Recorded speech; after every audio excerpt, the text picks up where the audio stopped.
Hello, welcome to Revenant Reads. I'm Vin, and this is an announcement video for Book Trek 2022.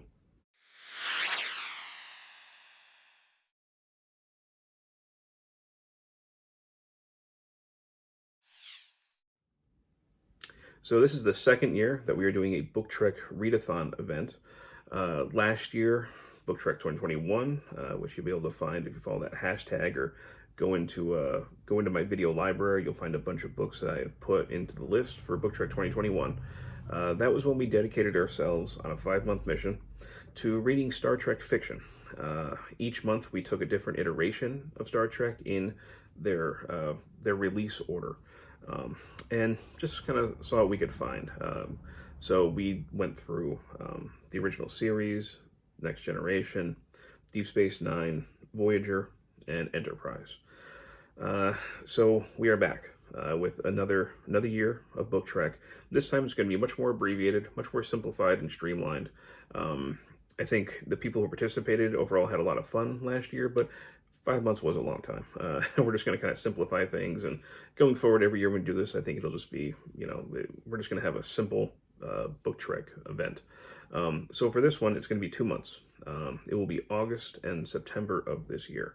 Each month will have a different focus, and I also have an overall bonus mission for those who wish to accept it that will also go throughout those 2 months.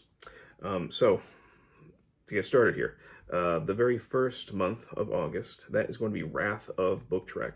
That is where we're going to choose a book, or you can read more than one. You can read, 100 if you want. I know Steve Donahue is one of the co-hosts. He can certainly do that.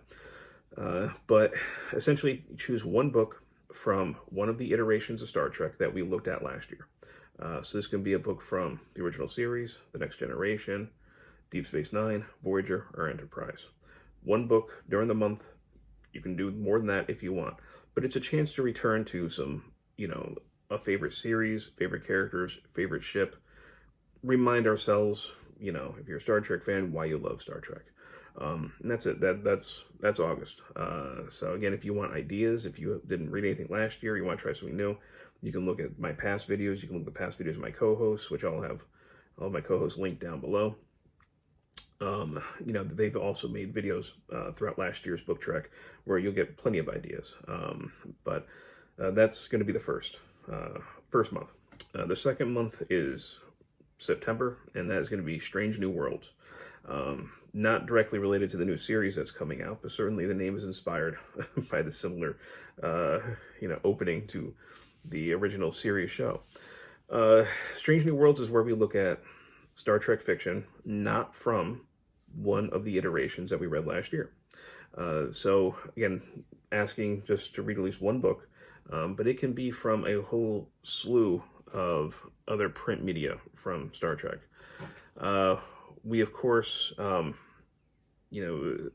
there is the Kelvin timeline Star Trek. I don't think there were a lot of books written for that, but you can certainly find something for it. We have Star Trek Discovery, which I think has 8 books out right now. And then there's PICARD, which I believe has 4. And last year I did read the first book in the PICARD series. And that was this one here, The Last Best Hope. I read this because it was really kind of the bridge from Next Generation to PICARD. Most of it really just took place at the very end of the Next Generation time. It doesn't jump ahead to where the series starts. But it's really why PICARD ended up leaving the Federation. And like I say, I actually really did like this. I like this book. I thought it was very well written, very mature, and really interesting. The kind of political intrigue and the tough choices that were being made in here. So if you're interested in PICARD, I think it still qualifies for Strange New Worlds for this year. If you're interested, I would actually recommend this one. I like this. There are also Star Trek books and series that have been written that aren't directly connected to shows. Or even movies. And those are also on the table here. You have the Shatnerverse, if people are, morbidly curious about that one.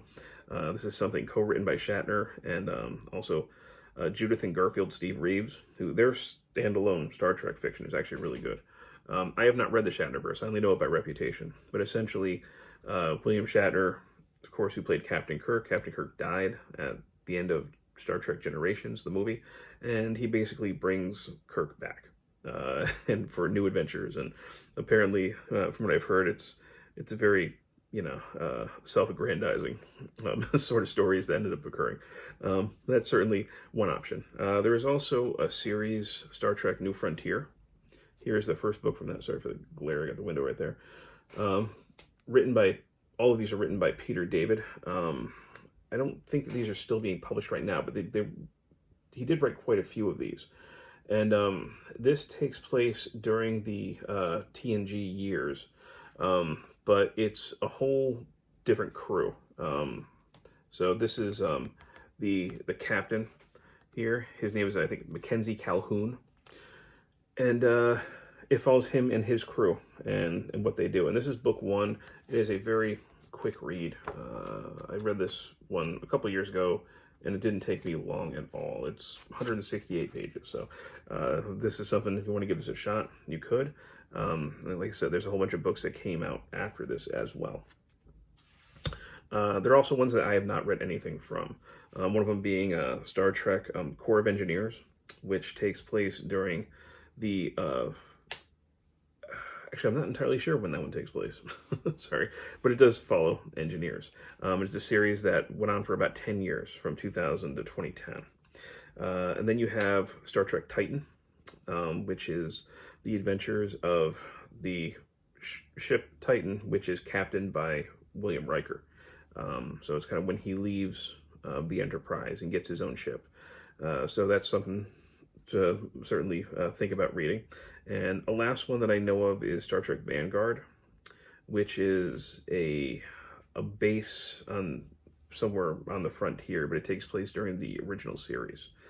It's about the people who live on that base. So, there are quite a few options.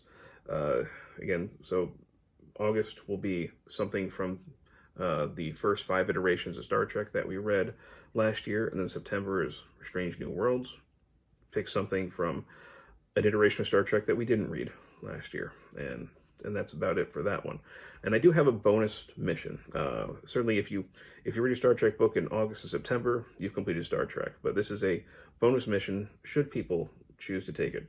And I added this because Star Trek gives us a vision of the future,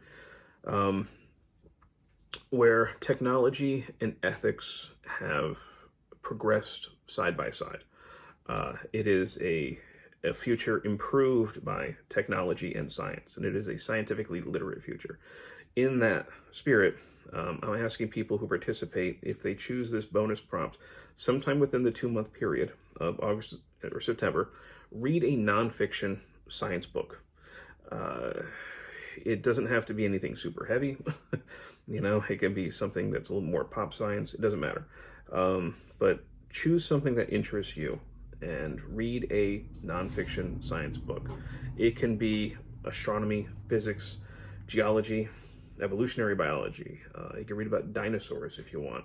Neuroscience, psychology. Want to read about, insanity? Go for it. Environmental or nature science, botany. You can look at animal behavior, animal intelligence. Maybe read a book about a species that you're interested in. Read about medicine or disease or, really anything science. A nonfiction science book. So that is the bonus mission for this year's book trek. So that's it. Again, we got a few months before it kicks off. Plenty of time to, if you want to participate, to find something to research. And I do hope that you will join us. All right. So again, I will leave the links for my co-hosts down below, as well as the basic information regarding the event. And I hope you'll be able to join us. All right. As always, thank you, BookTube.